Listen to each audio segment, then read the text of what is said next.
Hello everyone, I am Kapil Mahani, indirect tax partner of Cretum Advisory. Recently, GST department एक drive चला रहा है जिसमें वो फेक रजिस्टर्ड डीलर्स को आइडेंटिफाई कर रहा है। ये तो ड्राइव क्या है समझते हैं। बिकॉज बहुत सारे फेक रजिस्टर्ड डीलर्स हैं जिन्होंने बोगस रजिस्ट्रेशन लेके और bogus invoices input tax credit pass on कर रहे हैं। तो इसको आइडेंटिफाई करने के लिए दिस ड्राइव इज रनिंग। अब जानते हैं ये ड्राइव किसके ऊपर चल रही है। सो ये ड्राइव डिपार्टमेंट जो एक डाटा एनालिटिक्स डिपार्टमेंट है जीएसटी डिपार्टमेंट का, उस डाटा एनालिटिक्स डिपार्टमेंट ने कुछ डाटा निकाल के हर एक जुरिडिक्शन में जीएसटी ऑफिसर्स को दिया है। उस डाटा के हिसाब से वो डाटा है जहां पे फेक रजिस्टर्ड डीलर्स की जो अजम्पशन है वो ज्यादा है। अब in that scenario what is more important इस ड्राइव के दौरान डिपार्टमेंट ये आइडेंटिफाई करेगा कि कौन प्रोमाइसेस में एग्जिस्टिंग है और कौन प्रोमाइसेस में एग्जिस्टिंग नहीं है।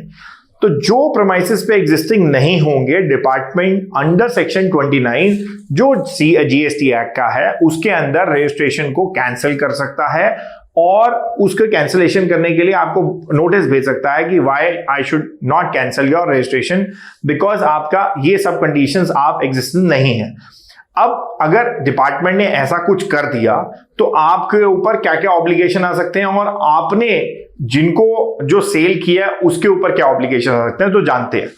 पहला, अगर डिपार्टमेंट ने आपका रजिस्ट्रेशन सर्टिफिकेट कैंसिल कर दिया है तो आपको वो अपॉर्चुनिटी देगा और अपॉर्चुनिटी देके कैंसिल कर देगा। दूसरा, आपका जो क्रेडिट रजिस्टर है उसको ब्लॉक कर सकता है। ब्लॉक करने की पावर है रूल 86 में। रूल 86 के हिसाब से अगर डिपार्टमेंट को लगता है उनके रीजन टू बिलीव में अगर कोई ऐसी है जो बोगस डीलर है तो with that power they can block the credit. उसके बाद डिपार्टमेंट उसमें क्रेडिट रजिस्टर वो यूज नहीं कर पाएगा। अगर उसका रजिस्ट्रेशन कैंसिल नहीं भी कर रहे हैं तो वो क्रेडिट ब्लॉक कर देगा। अब दूसरा, ये तो बात हुई जिसके ऊपर एक इंस्पेक्शन हुई और उसने ही तो क्या नाम है ये गलत काम किया। अब जिसको भी उसने सेल किया होगा, जो भी उसके कस्टमर्स होंगे जिसपे उसने अपना इनवॉइस इशू किया होगा, जितने भी कस्टमर्स होंगे उन सबको भी नोटिस जाएगा कि उनका क्रेडिट जो है वो फेक इनवॉइस है क्योंकि उसके ऊपर कोई सप्लाई नहीं हुई है। अगर जैसे ही उनके पास डिपार्टमेंट अगर उनमें भी दो तरीके के एसएससी होंगे, एक कि जो उस एरिया के अंदर होगा, लेट्स सपोज अगर कोई ग्रेटर कैलाश जो दिल्ली में जगह है उसमें ऐसा कोई एसएससी निकलता है और उसने अपने एरिया के अंदर एक तो अपने ग्रेटर कैलाश एरिया में किया है, एक उसने रोहिणी एरिया में किया है, एक उसने बॉम्बे में किया है। तो ये जो एरियाज हैं उसके जुरिडिक्शन से बाहर है तो पहले अपने जुरिडिक्शन ऑफिसर्स अपने जो जुरिडिक्शन के अंदर रजिस्टर्ड डीलर्स होंगे जिनको उसने सप्लाई किया होगा उसके क्रेडिट के ऊपर वो चैलेंज करेगा और रिकवरी करेगा। सेकंड, जो उसके आउटसाइड जुरिडिक्शन होंगे उन सब एसएससीज के ऑफिसर्स को वो नोटिस भेजेगा डिटेल्स के साथ और उनको बोलेगा वही रिकवरी करे इंटरेस्ट और टैक्स की of the input tax credit.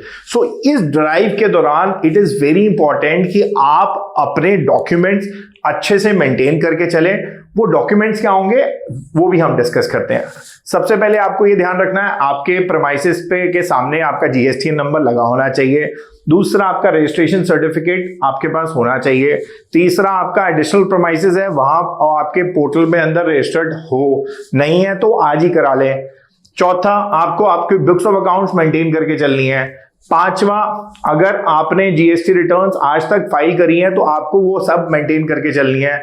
और छठा, which is again one of the important is कि आपका अगर रेंटल ऑफिस है तो रेंटल ऑफिस का एग्रीमेंट आपके पास होना चाहिए और KYC of the documents of the partner, proprietor और डायरेक्टर्स भी होने चाहिए आपके पास, सब अपडेटेड, जो आपके डिपार्टमेंट आपके पोर्टल में भी अपडेटेड। इसके अलावा अगर कोई भी आपको प्रॉब्लम आती है या डिपार्टमेंट आपको रजिस्ट्रेशन कैंसिल करने की बात करता है या क्रेडिट ब्लॉक करने की बात करता है या आपके किसी सप्लायर के ऊपर ये सब हुआ और आपके क्रेडिट के ऊपर चैलेंज करने की बात करता है तो you need to challenge it if your things are right and we'll be happy to support you in all such cases.